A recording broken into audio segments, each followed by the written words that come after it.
Well, we're going to go ahead and get started today. Was that as loud as it felt like to me? Okay. Um, I know that we have several people watching by streaming because I had several people express interest, but we are so excited today to hear from Dr. Rich Campbell. As a part of his sabbatical experience, he was in the ancient Native American city of Chaco Canyon, and so he's going to present on that today. And so let's give him our attention, and I'm excited to hear this. Thank you, Rich.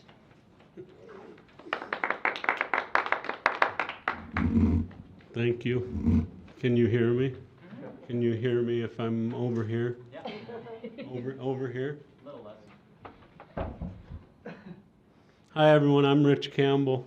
I'm excited to be here to talk about Chaco Canyon as part of my sabbatical last year. I was able to travel to multiple pre-Columbian Native American sites, the Native American city of Cahokia, across the river from St. Louis, part of an ancient mound building culture, to Chaco Canyon, which I'll speak about today, and to Mesa Verde, which is just north of Chaco Canyon, across into Colorado, and which some think that some of the inhabitants of Chaco Canyon migrated to after the fall of their great city there. Chaco Canyon is located in northwest New Mexico, and it's the site of one of the largest pre-Columbian Native American cities. Today it's a popular tourist destination, even though it's quite off the beaten path. It's part of the Chaco Cultural National Historic Park. It's also a UNESCO World Heritage Site and part of ongoing archaeological studies of the ancestral pueblos. Sometimes they're called the Anastasi, but I'm just partly in terms of political correctness, I'm going to go with ancestral Puebloans. And its Chaco Canyon is also a sacred site, which the Pueblo, Navajo, and Zuni regard as part of their ancestral homelands. In the San Juan Valley, where Chaco Canyon is located, the Chacoan culture built incredible works of architecture and an early city and center of culture and trade that was nearly unrivaled in pre-Columbian North America. It flourished between 900 and 1200 of the Common Era and then was quickly gone. I want to discuss what makes it, the culture and city there, interesting and important, what we know about the early culture, its archaeological legacy, and some current threats that this archaeological wonder faces today. One important observation to make about Chaco Canyon and the culture there is that they left us no written language by which to understand and interpret them. So what we know is all from archaeological evidence, the structures and objects they left behind and which we're still studying today. When I drove to Chaco Canyon, which is about 3 miles north of Albuquerque, I was greeted by this rainbow, so clearly it's a sacred place. You can see it's a very arid region. The fact that a city would be able to thrive there and grow crops there and agriculture is quite amazing. It's an arid region comprised of flat-topped mesas. The city, the historic center of Chaco Canyon with its main structures is located 33 miles off of the paved roads on a really bumpy, clay-packed highway. So it's a little bit inaccessible in terms of other, I think in terms of other, UNESCO World Heritage sites. This is a picture I took along the way. Ranch land and oil, or natural gas land. This is coming into the San Juan Valley at Chaco Canyon. Another sign and wonder, this is right outside the visitor center at Chaco Canyon. This giant, magnificent elk walked right in front of my vehicle. That's a picture I took from inside my Jeep. Here's the entryway to Chaco Canyon. This is a artist's rendition of how one of the main architectural structures called Pueblo Bonito might have looked as it appeared in the early 1100s. Sometime between 850 of the Common Era, or around 850 of the Common Era, the ancestral pueblos began to build a city comprised of a series of 15 major complexes, a city which remained the largest city in the United States up until the 19th century. It included a series of roads, an impressive irrigation system, and other aspects. Although the city only survived 300 years, the fact that the natives in the arid Southwest were able to build a cultural and trade center there is impressive in and of itself.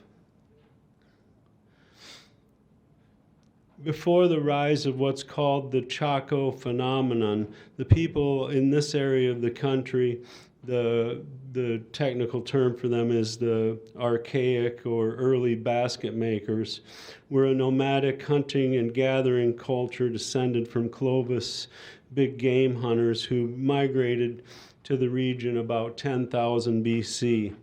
They followed a pattern of life that's called making the seasonal rounds, and they moved to familiar and known places based on the growing seasons of plants and their major sources of food. In the spring and summer and early fall, women harvested seeds, nuts, fruits, grasses, juniper berries, and mesquite beans. Any surplus of food would have been stored for later use. The men hunted small game like rabbits using traps and snares, and during the fall and winter, the men also hunted deer, bison, or bighorn sheep, bison, and antelope with atlatls, which is a device used for throwing spears that makes them throw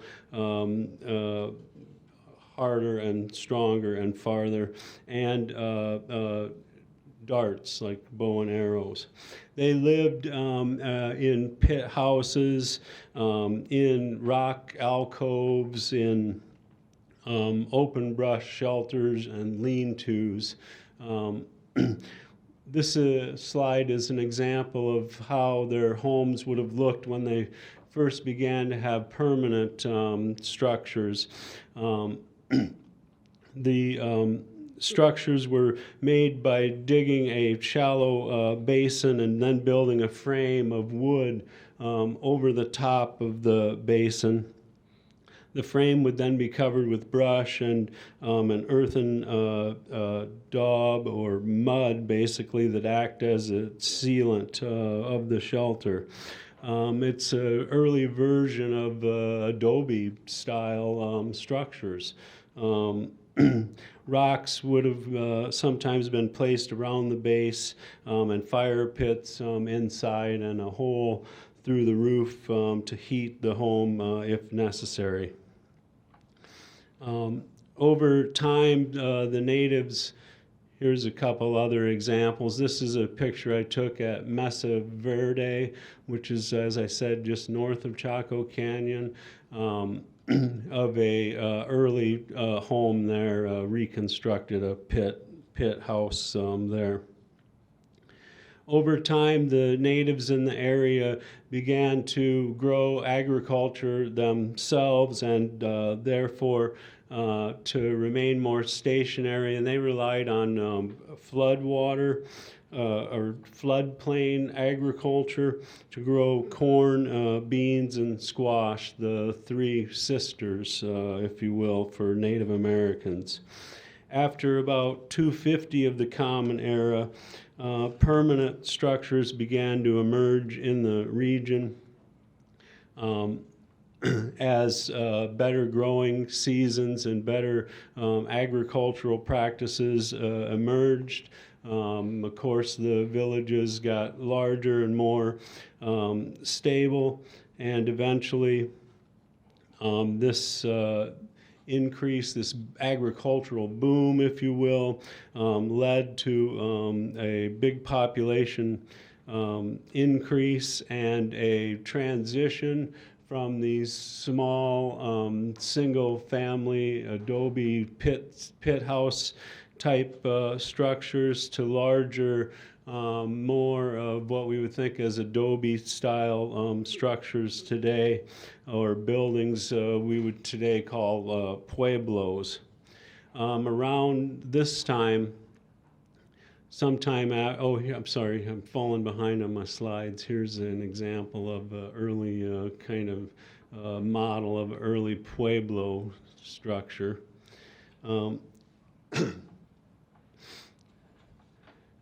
Rather than pit houses, the agricultural boom allowed the Chacoans or the ancient Puebloans to live together in groups, and they began there in Chaco Canyon in the San Juan Basin of northwest New Mexico to build an impressive series of what are called great houses. This is a model from inside the visitor center at Chaco Canyon of one of the most impressive of the great houses called Pueblo Bonito. Pueblo Bonito had 650 rooms and covered almost 200 acres. 2 acres. Bit of a mistake there. And in places was 4 stories high, or 4 living levels. During the 300 years or so of the Chaco Canyon phenomenon, these great houses flourished in the canyon and beyond the canyon, and they tended to have some common features. Again, here's an artist's rendition of Pueblo Bonito as it would have looked when Chaco Canyon was at its heights. You can see it's a multi-leveled structure with numerous of these circular areas, which are called kivas, and the other rooms are mostly square rooms. It has these large plaza areas, which may have been for ceremonial purposes or for other cultural purposes, and maybe for trade and exchange of goods and merchandise. The average great house had about 200 rooms, and the rooms varied in size but were larger than other Pueblo style constructions that preceded them. They were very carefully planned, the great houses, rather than being, some of the early ones were apparently constructed incrementally, like a rambler, if you will. You know, they start with one room and decide to add on. But the majority of the great houses were planned and constructed in terms of entire wings or sections all at once. The earliest walls were 1 stone thick. Here's a slide which shows the shape of these great houses, and it has the various names of the great houses in Chaco Canyon. You can see from the slide that many of them have this kind of D-shaped design. And again, they would have been, they were multi-leveled with the taller buildings in the back and then cantilevered toward the front. And the walls often, as in some of these examples, surrounded the plaza areas. This is the ruins of Pueblo Bonito from the distance as it looks today. Here's a kind of closer up version. As time and their architectural skills progressed, the builders who started using stone walls that were 1 stone thick, their methods began to progress, and they used a kind what's called a core and veneer style masonry to erect the multi-structured stories. Some of the walls, you can get a sense, I think, of the thickness of the walls in that that's a doorway with the stairs. Some of the walls at the bottom, especially if there were multiple stories, would be as much as 3 feet thick. They would construct 2 kind of parallel walls and then backfill them with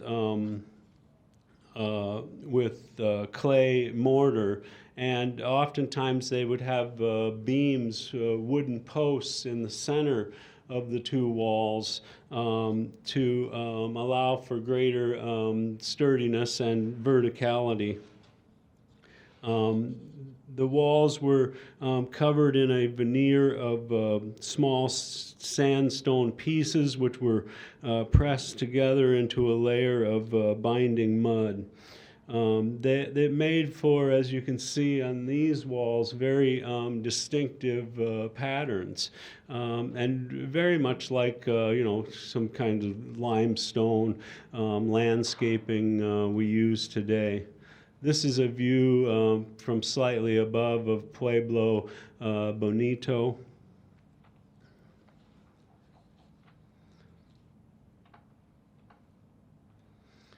This is another view of, I'm sorry, I went past it, but this is another view of Pueblo Bonito. There was a kind of, many of them are right up against the cliff walls, and there was a kind of overhang.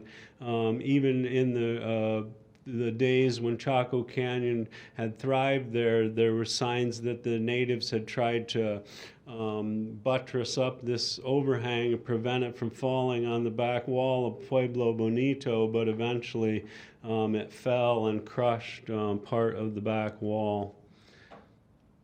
This is the plaza area of Pueblo Bonito and the remains today, and the back wall, which was 3 stories tall, and various of these circular structures, which are called kivas. This is another example of one of the ruins at Chaco Canyon. Again, there are multiple of these little town areas. This one called Casa Chiquita, and you get a sense of how the walls are constructed with very thick bases and these two areas of stacked stone with a core, a fill in the middle. And then the walls they were tapered as they went up. This is a kind of map of another ruin called Chetro Kettle that shows the plaza, the rooms, the kivas, including the Great Kiva. I believe this center piece marks a kiva that was not yet dug up, not yet explored archaeologically. This is an aerial view of the remains of Chetro Kettle. This slide shows some of the construction techniques that one would see at Chaco Canyon. There are different kinds of doorways, T-shaped doorways and square doorways, and sometimes these kind of corner doorways or windows. Um, Between the layers to allow for a storied house, they would use beams on the bottom, and then big heavy beams on the bottom, and then smaller wood on the next layer going the opposite direction, and then bedding of grass or fibrous materials, and then a kind of mud, more like adobe layer, if you would, to make the floors. These just show the different kind of masonry styles that developed over the years at Chaco Canyon. They created these masonry styles on the exteriors of the constructions, but then would have covered them over with adobe style mud to protect them from weather and erosion. Oh, I was getting ahead of myself again. Here's a slide that shows the construction of the roofs in the various rooms. This is an interior view at Pueblo Bonito. Again, the largest of the great houses there. You can see this series of doorways connecting the rooms and sometimes small windows. And then you can see the beams. This would have been the ceiling of the first level that's eroded over time. This is the outside back wall of Pueblo Bonito. You can see now it's buttressed to prevent it from falling and being ruined further. You can see doorways and these large beams that are used to create the floor for each level. An inside view. The ceilings would probably have been a little low for a 6-foot guy like me, and would have maybe been almost right at 6 feet or maybe slightly higher in most of the rooms. Here you can see the kind of 3-story back wall of Pueblo Bonito with the beams and the doorways. And you get a sense too, the doorway was probably 30 inches wide or so, so you can get a sense of the size and thickness of the walls that they had constructed. Each of the great houses at Chaco Canyon included kivas. This is the great kiva at Casa Rinconada. Kivas are these round structures. This is the largest one. It was 63 feet in diameter. The kivas at Chaco Canyon, we think, were used for storage of grains and foods and for ceremonial purposes. So each family would have had its own kiva. And there would have been the larger kivas for the larger gatherings of multiple family or tribal groups. There was an average of 1 kiva for every 29 rooms in the great houses at Chaco Canyon.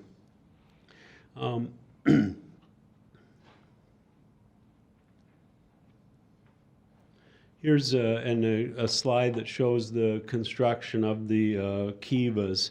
The kivas all have this circular bench around the edge. They all tend to have these post constructions that hold the roof of the kiva.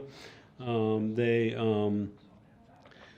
also tend to have these floor vaults, and we're not sure what exactly they were used for, if it was part of the ceremonial aspects of the kivas. The kiva, as a ceremonial center of the tribal group, is still a very important concept among Native Americans in the Southwest today. So we think that these early kivas were related to that and also important in tribal ceremonies. This is a reconstructed kiva at Aztec. Not the Aztec like in southern Mexico, but Aztec, New Mexico, a Chacoan ancient site, which is, I think, about 60 minutes north of Chaco Canyon. There they've reconstructed a kiva to give visitors a sense of what it would be like in its unruined state. So we can see the entryway and the same style of roof they would have used in the great houses and the surrounding circular bench. Oftentimes there was a center pit for a fire as well, and a smoke hole in the top. Here's another view of the inside of this reconstructed kiva. Here again is Casa Rinconada. Some of the kivas have this, at Chaco Canyon and elsewhere, have this kind of underground entryway.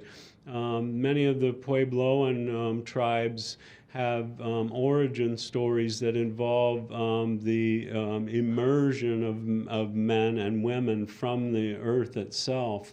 And we think that maybe this kind of underground entrance may have been involved in retelling that kind of myth in a ceremonial practice.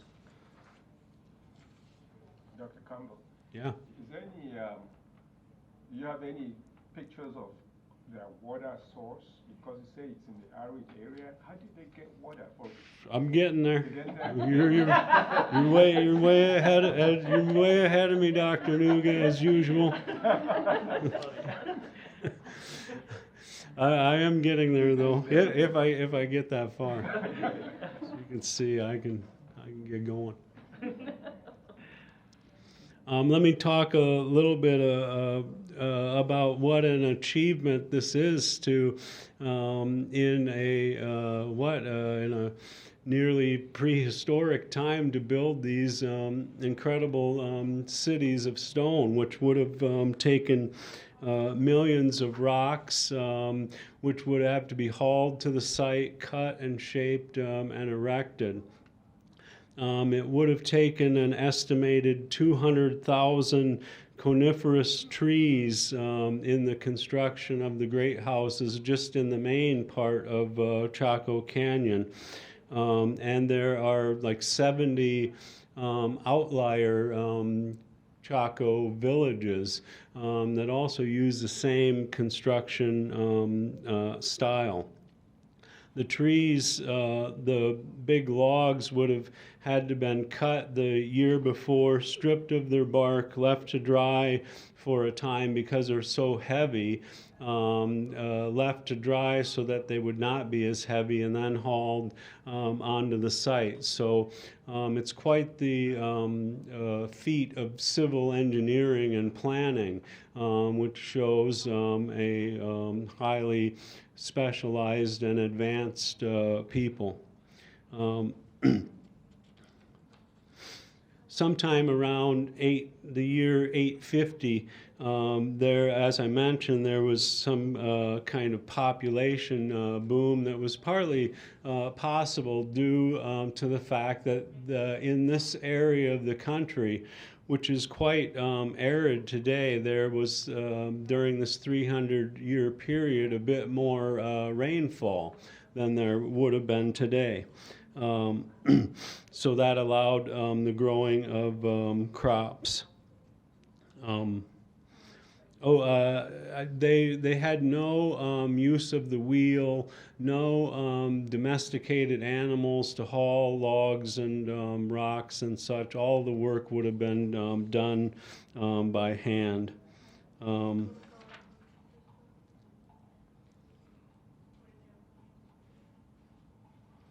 These are just other examples of some things you'd see at Chaco Canyon.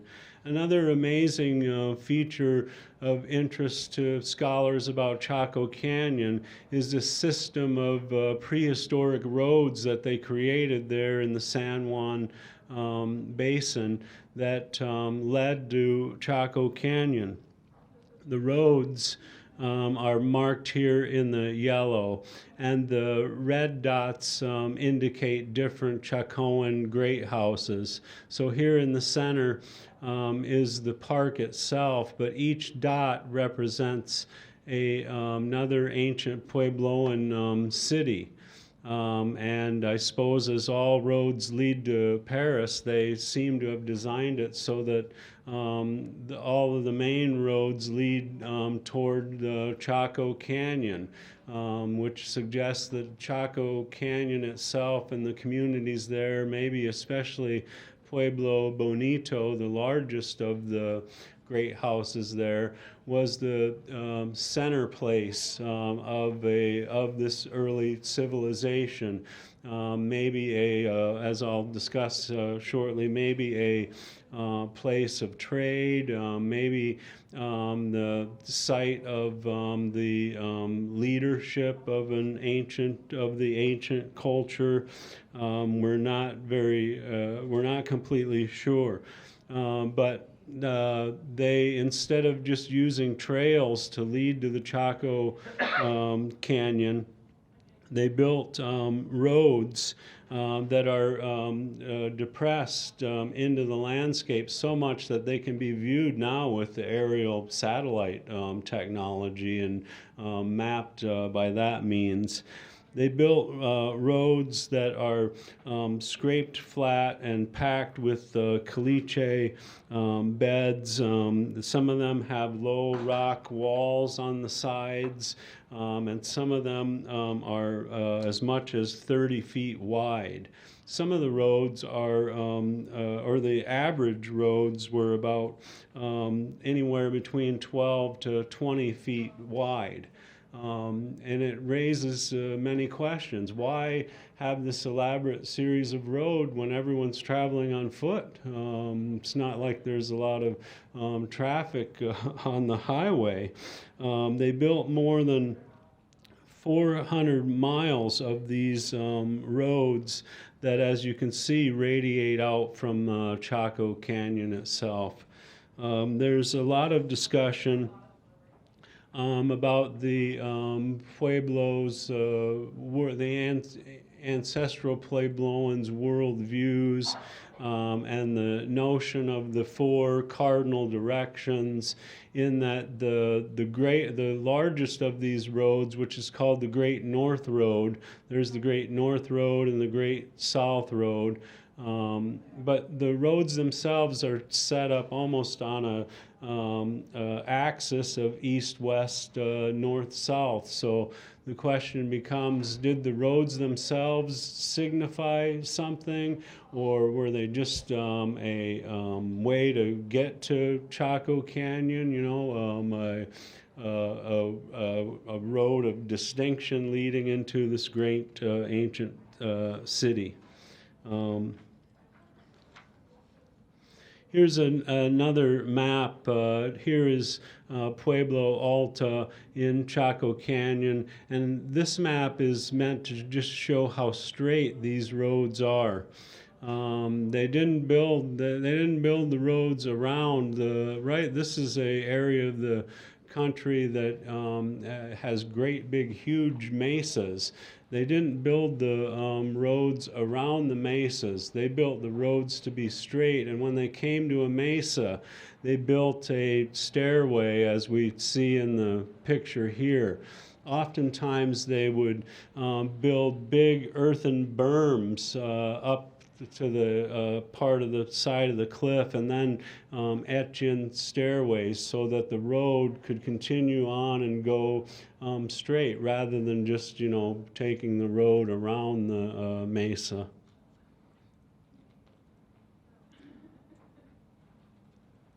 Let's see, maybe I'm getting ahead of myself.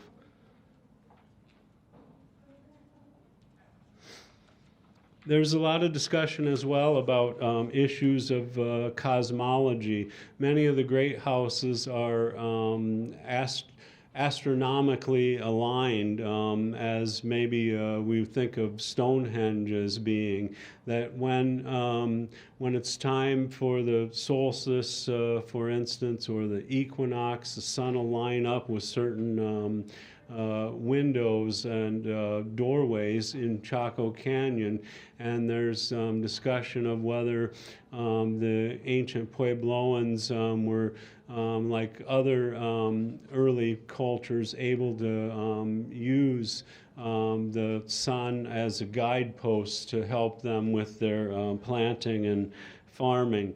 There's also a number of petroglyphs, carvings of images and artwork in the rocks around Chaco Canyon.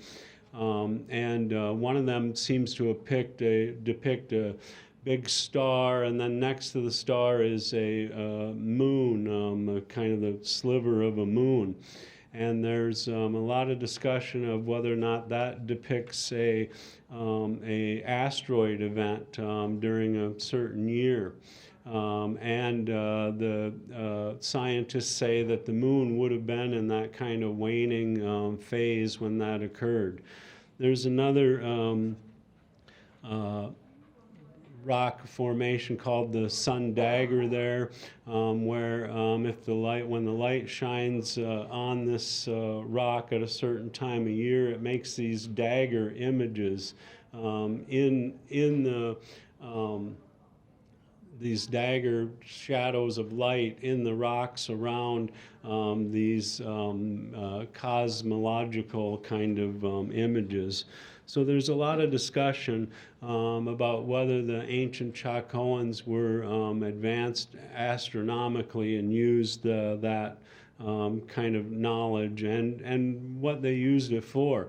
The San Juan Valley is also one of the top stargazing places in the United States. That is to say, there's, today, and we think then. It's right on a lunar path, and experts wonder, well, did they choose that valley as their center place, if you will, for that reason? Did they have ceremonies and practices related to astronomical things? Today, the Chaco Canyon gets about 9 inches of rain a year, and that is 4 times less than we would get, for instance, here in the Midwest. As I was saying, we think that at the time of the rise of the Chaco phenomenon, that there was considerably more rainfall, but still it would have been much less than we average here. They were able, though, to create, we think, massive areas of farmland and agriculture, growing the 3 sisters, corn, bean, and squash, by creating irrigation systems based on the mesas and the landscape around them. So they could make, for instance, they could use the areas that would retain water better than other areas and do what's called waffle farming, where you kind of build up the ground around the area that you're planting in so that the water would stay in there longer and all the water would be directed toward the roots of the plant, and the plant could thrive a little bit better. There's some great videos out there too of the kind of farming they might have done using irrigation systems. So they could create dams so that when it rained, it would rain quite a bit, but they could direct the water down the mesas in the channels that it takes into dammed up areas and be able to save some water.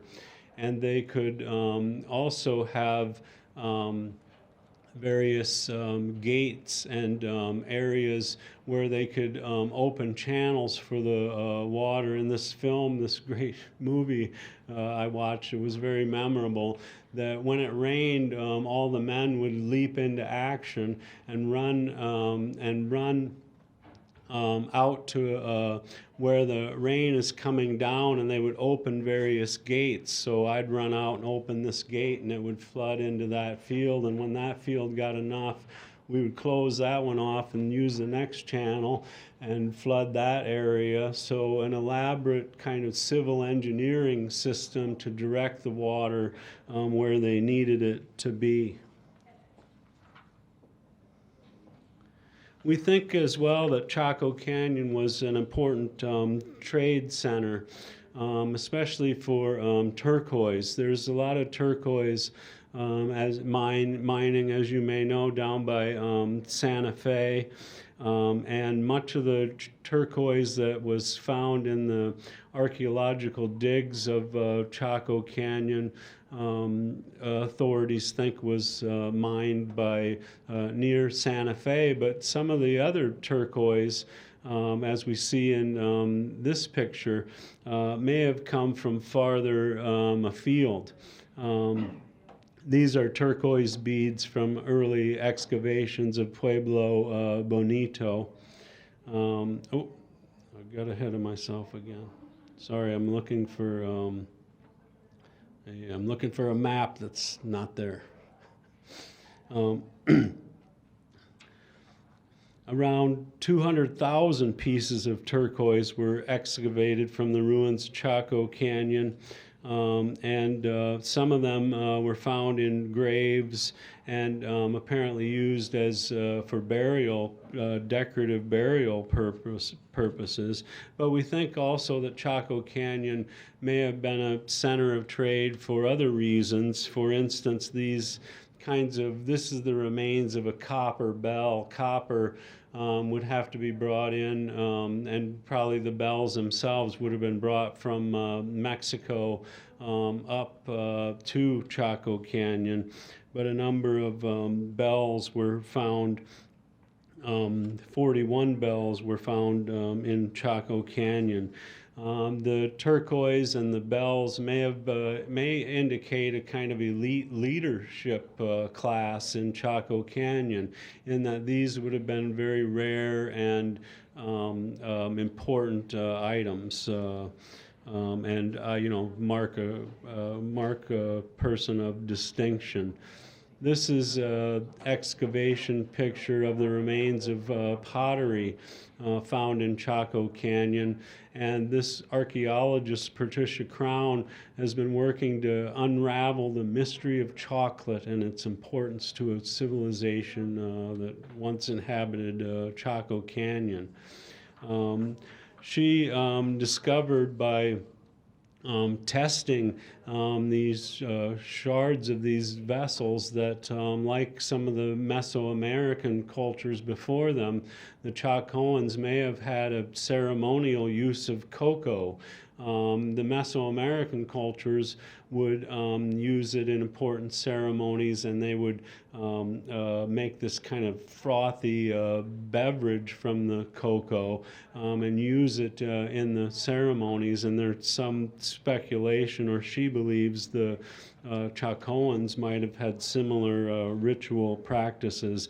And again, it would have probably been something for the elite. She even speculates about the different sizes of these mugs, that maybe the larger, maybe the size of your mug mattered, and the larger mugs were more important than the smaller ones. They also found the remains of numerous macaws in Chaco Canyon. These exotic birds might have also been important to the Chacoans, either for their feathers, their plumage, or as a sign of status in some way. These are some of the items that were found in a room called Room 33 in Pueblo Bonito. It was first excavated in 1896, and they found turquoise, human bodies, shells, flutes, numerous items that would have not been indigenous to the area, and also the remains of 14 humans. They think that, you know, this isn't some kind of elite burial tomb that may indicate a special elite class there in Pueblo Bonito and in Chaco Canyon. Really, when you think about what I've said in my presentation, which I think covers some of the high points about Chaco Canyon, I'd invite you to think about how much I did not say and how much we really don't know about Chaco Canyon. We have no, as I mentioned, no system of writing to give us more specialized information. We have archaeological digs and middens. Those are like ancient garbage piles to develop theories from. We have the road and the system of farming and the things we know about, but think about how much we don't know. We don't know, was Chaco Canyon like a central pilgrimage site? By the way, I didn't mention that some theorists think that the cities were villages and that they might have been heavily populated, that Pueblo Bonito, which has 350 rooms, might have held maybe 1,000 people or more. But other archaeologists say, well, we don't think the Chacoans even lived there year-round, that maybe there was an elite kind of priestly class that was there to take care of the great houses, and this elite class, a small number of people might have lived there and opened it up for ceremonial purposes. So was Chaco Canyon the center of a Mecca trade system? Was Chaco Canyon, one theory is Chaco Canyon was an important agricultural center, that we could use the great houses and many of the kivas as storage facilities, and that the various, hundreds of these Chacoan small cities, if you will, could trade with one another, so that, for instance, if one city had a bad year, they could, go to the center place in Chaco Canyon and trade and survive for that year. So it may have been a center of trade or an agricultural center. The most controversial interpretation is that of Stephen Leekson. He believes that Chaco Canyon was a linked city of 2,000 or more people and the capital of a great Chacoan state. Pueblo Bonito and the other massive structures there, he believes, were the palaces of nobles and a ruling class that controlled the area, while a lower class of people lived nearby in the smaller Chacoan discoveries. He links his theory to the Mesoamerican cultures, which did have an interest in macaws and beautiful feathered birds and copper bells, and trade in turquoise and other items as a way to buttress his theory. But I don't think his theory is yet widely accepted about the elite ruling class.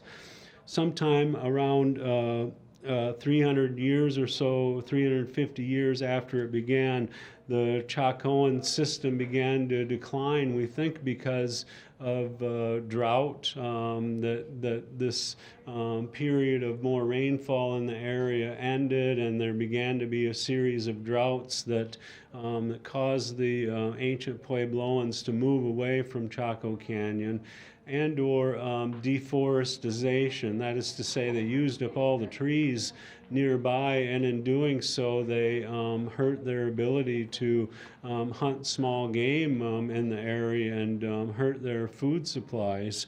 That combined with the droughts of the time period might have led to starvation, and the main theory is that the ancient Puebloans moved to the south and the west, and became the Pueblo tribes that we know today in the area, and the Hopi and other tribes, the Zuni, slightly to the west of there.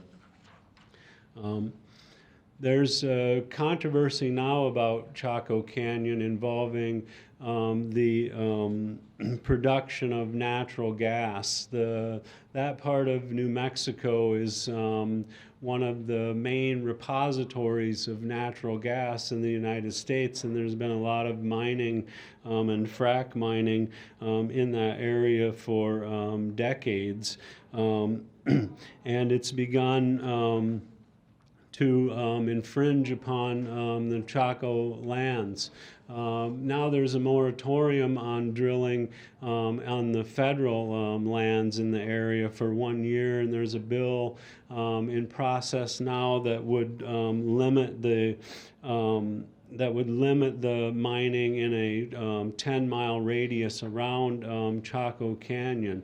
But it's still very controversial in that even farther afield from Chaco Canyon, there's a lot of ancient remains that have yet to be explored, and we might be able thereby to answer a lot of the mysteries about Chaco Canyon, which we have not yet solved. I thank you, and I'll take any questions, and hope you enjoyed hearing me talk on this wonderful subject. Thank you.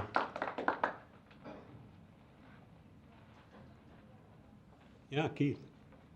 So going back to the trees again, so how far, I mean, there must be little gatherings of trees outside of the area, like, and how far would they have to go? Because it seems like that's a fairly vast and wide open space, like a desert-like, right? I think like from 30 to 50 miles, if I recall. Yeah, so quite a distance to haul trees. Yeah.